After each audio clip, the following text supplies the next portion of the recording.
ஊதியம் என்ன கொடுப்பது, என்னென்ன கோரிக்கைகளை அரசாங்கம் ஏற்றுக்கொள்வது என்பது சம்பந்தமாக இதுவரை அவங்க எந்த முடிவும் எடுக்கலை. நீங்கள் நிர்வாகம் ஏதாவது ஒரு முடிவு எடுத்தால் தான் பேச்சுவார்த்தைக்கே தயாராக, இதுவரைக்கும் முடிவு எடுத்த மாதிரியாக தகவல் என்பது இல்லை. அதனால் பேச்சுவார்த்தை அரசாங்கத்தை பொறுத்தளவில் இந்த பேச்சுவார்த்தையை ஒரு திறந்த மனதோடு நடத்துமா என்பது நமக்கு சந்தேகம். நிறைய பிரச்சனைகள் இருக்குது. நீங்கள் எல்லா பிரச்சனையையும் பேசி ஒரு இறுதிப்படுத்தாமல் ஒரு ஊதிய ஒப்பந்தம் போடுவது என்பது, ஊதிய ஒப்பந்தம் அடுத்த நாளே மறுபடியும் போராட்ட வேண்டிய கட்டாயம் என்பது தான் இருக்குது. நாம் வைத்திருக்கக்கூடிய பிரதானமான கோரிக்கைகள், குறிப்பாக நம்ம ஒரு 6-7 கோரிக்கைகளை மையப்படுத்தி தான் அந்த ஊதிய ஒப்பந்த பேச்சுவார்த்தைக்கான பல போராட்டங்களை நடத்தியிருக்கோம். அதில் வரவுக்கும் செலவுக்குமான வித்தியாச தொகை என்பதை பொறுத்தளவில் நீங்கள் இந்த மானிய கோரிக்கையில் அமைச்சர் சொல்லியிருக்கிறார். அமைச்சர் என்ன சொல்லியிருக்காருன்னா, போக்குவரத்து கழகங்கள் ஒரு நாளைக்கு 18 கோடி ரூபாய் இழப்பை சந்திக்கின்றன. மானிய கோரிக்கையில் அமைச்சர் எழுதி வச்சிருக்கிறார்.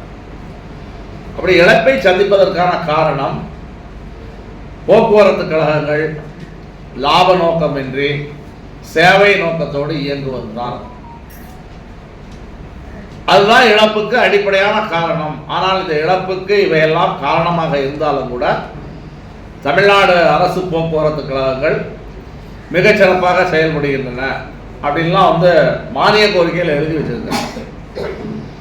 மானிய கோரிக்கைக்கு பதிலளித்து அமைச்சர் பேசுறது, நீங்கள் அந்த வீடியோக்கள்லாம் யூடியூப்ல இருக்குது, எத்தனை பேர் பார்த்தீங்கன்னு தெரியல. மானிய கோரிக்கையிலே அமைச்சர் என்ன சொன்னார் அப்படின்னா, பெரிய அளவிற்கு நம்முடைய தொழிலாளிகளை அப்ரிசியேட் பண்ணி பேசுகிறார். மானிய கோரிக்கையில் இந்த மாதிரி எப்படி இரவு பகல்லாம் கஷ்டப்பட்டு வேலை பார்க்குறாங்க, எவ்வளவெல்லாம் சிரமப்பட்டு வேலை பார்க்குறாங்க, இப்படி சிரமப்பட்டு வேலை பார்க்குற தொழிலாளி ஏதாவது ஒரு சின்ன பிரேக் டவுன் ஆகிட்டா அதை போய் சமூக ஊடகத்தில் எடுத்து போட்டு அசிங்கப்படுத்துறீங்க, அந்த தொழிலாளியின் மனதெல்லாம் பாதிக்கப்படாதா, இப்படிலாம் அவர் பேசுகிறார். பேசிட்டு தான் மானிய கோரிக்கையவே தாக்கல் பண்ணுறார். மானிய கோரிக்கை அந்த பேச்சு இருக்குது. மானிய கோரிக்கையினுடைய இறுதியில் அவர் என்ன சொல்கிறாருன்னா, இன்னைக்கு இந்தியாவிலேயே சிறந்த போக்குவரத்து கழகங்கள் நம்முடைய போக்குவரத்து கழகம் தான். இந்த ஏஎஸ்ஆர்டியூன்னு ஒன்று இருக்குது, all state road transport undertakings. நம்ம போய் இந்த ப்ரைஸ் எல்லாம் வாங்கிட்டு வரோம் இல்லையா, அது ஏஎஸ்ஆர்டியூ கொடுக்குற ப்ரைஸ். ஏஎஸ்ஆர்டியூ என்பது இந்தியாவில் உள்ள எல்லா அரசுக்கு சொந்தமான போக்குவரத்து நிறுவனங்களையும் ஒருங்கிணைந்த ஒரு ஒருங்கிணைப்பு குழு. அதுக்கு கார்பரேஷன் அதிகாரிகள் டெப்டேஷனில் போவாங்க.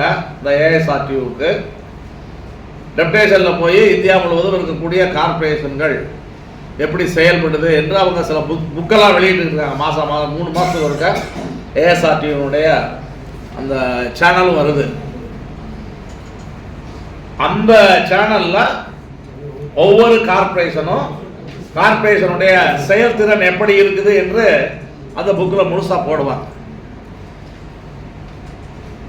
அந்த ஏஎஸ்ஆர்டியூ ஒரு 2 அதிகாரிகள் கொண்ட குழுவை தமிழ்நாட்டிற்கு அனுப்பி தமிழ்நாட்டினுடைய எல்லா கழகங்களையும் பார்வையிட்டு போக்குவரத்து கழகங்கள் செயல்படுவது முன்னுதாரணமாக எப்படி செயல்பட வேண்டும் என்பதற்கு தமிழ்நாடு போக்குவரத்து கழகங்கள் ஒரு உதாரணம் என்று ஒரு புக்கு வெளியிட்டிருக்காங்க. இந்த புக்கு காப்பி வேணும்னா எல்லா சட்டமன்ற உறுப்பினர்களுக்கும் தர்றேன். அதில் நம்ம தொழிலாளி எப்படியெல்லாம் வேலை செய்கிறாங்கிறதெல்லாம் படமெல்லாம் போட்டு புக்கு வெளியிட்டிருக்காங்க. இப்படியெல்லாம் அமைச்சர் பேசுகிறார்.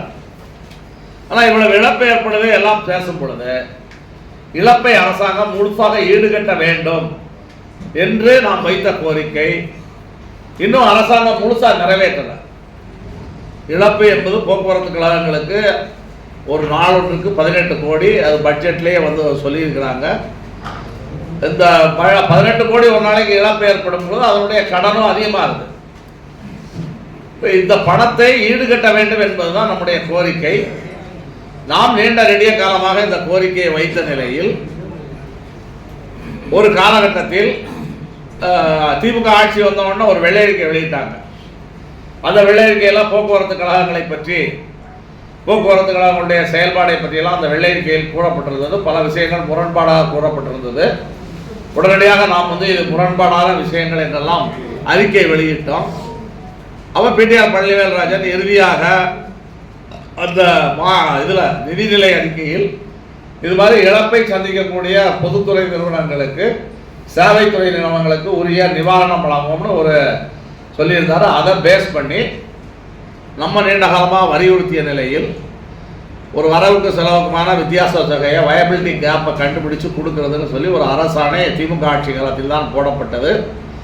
அந்த அரசாணையை அமுல்படுத்தும் விதமாக அண்ணா யூனிவர்சிட்டியில் ஒரு ப்ரொஃபஸர் தலைமையில் நம்முடைய கழக அதிகாரிகளையும் போட்டு ஒரு ஆய்வு என்பது நடத்துனாங்க. அந்த ஆய்வில் போக்குவரத்து கழகங்களுக்கு இழப்பு வழங்குவது என்றால் எந்த அடிப்படையில் இழப்பு வழங்கலாம் என்பதற்கான ஆய்வு பண்ணாங்க. இப்போ போக்குவரத்து கழகங்களுடைய செயல்பாட்டு திறன் அடிப்படையில் பணம் கொடுக்கலாம்.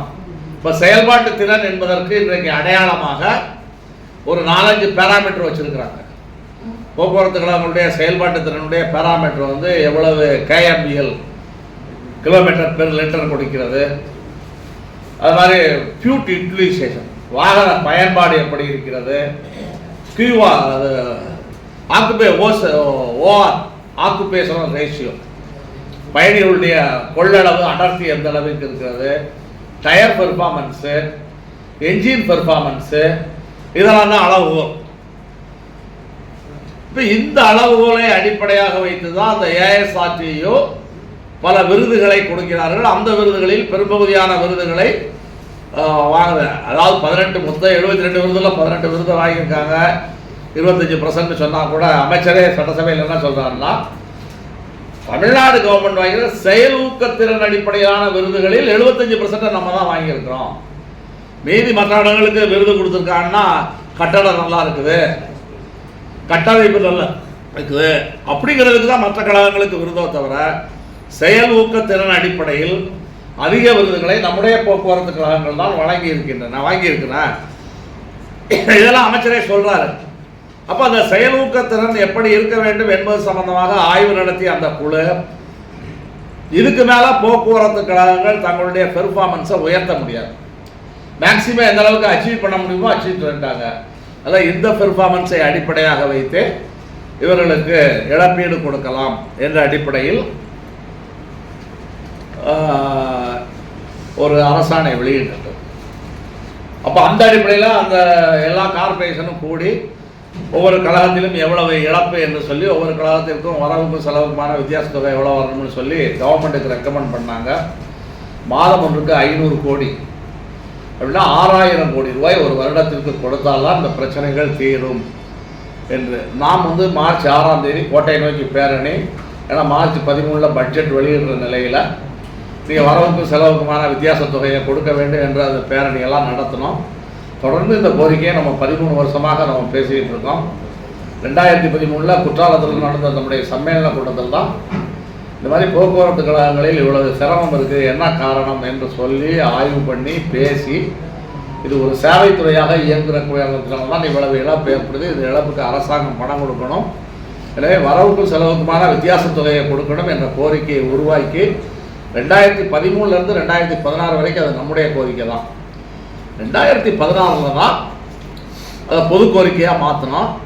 இப்போ இந்த பட்ஜெட்டில் 2000 கோடி ரூபாய் இன்சென்டிவ் என்ற அடிப்படையில் ஒதுக்கப்படும். 2000 கோடி. இது தவிர மாநகர போக்குவரத்து கழகத்திற்கு ஒரு 646 கோடி ரூபாய் வேர்ல்டு பேங்க் கொடுக்கலாம். அது பின்னாடி சொல்கிறேன். வேர்ல்டு பேங்க் ஏன் கொடுக்குறான் அப்படிங்கிறதுக்கு மாநகரம் சம்பந்தமாக பேசும்போது சொல்கிறேன். ஆக 2646 கோடி ரூபாய் இந்த வரவுக்கும் செலவுக்குமான வித்தியாச தொகையாக கொடுக்கப்பட்டது. இப்போ இதெல்லாம் நம்ம இந்த காலத்தில் நாம் முழுக்க விடாப்பிடியாக நடத்திய கிளர்ச்சியினுடைய வெளிப்பாடு தான். அந்த அடிப்படையில் நம்ம இன்னைக்கு போக்குவரத்து கழகங்களுக்கு ஓரளவுக்கு பாதுகாப்பதற்கான நிதி வாங்கியிருக்கோம். அப்போ இந்த ஊதிய ஒப்பந்தத்தில் நாம் இதையெல்லாம் பேசும் பொழுது இந்த கோரிக்கை, இந்த 6 கோரிக்கை வச்சதில் இந்த கோரிக்கையில் ஒரு சின்ன அச்சீவ்மெண்ட் கிடைச்சிருக்கு. நம்ம எல்லா கோரிக்கையிலையும் முதல் கோரிக்கை வரவு செலவு மாதிரி வித்தியாசம் கொடுக்கணும்.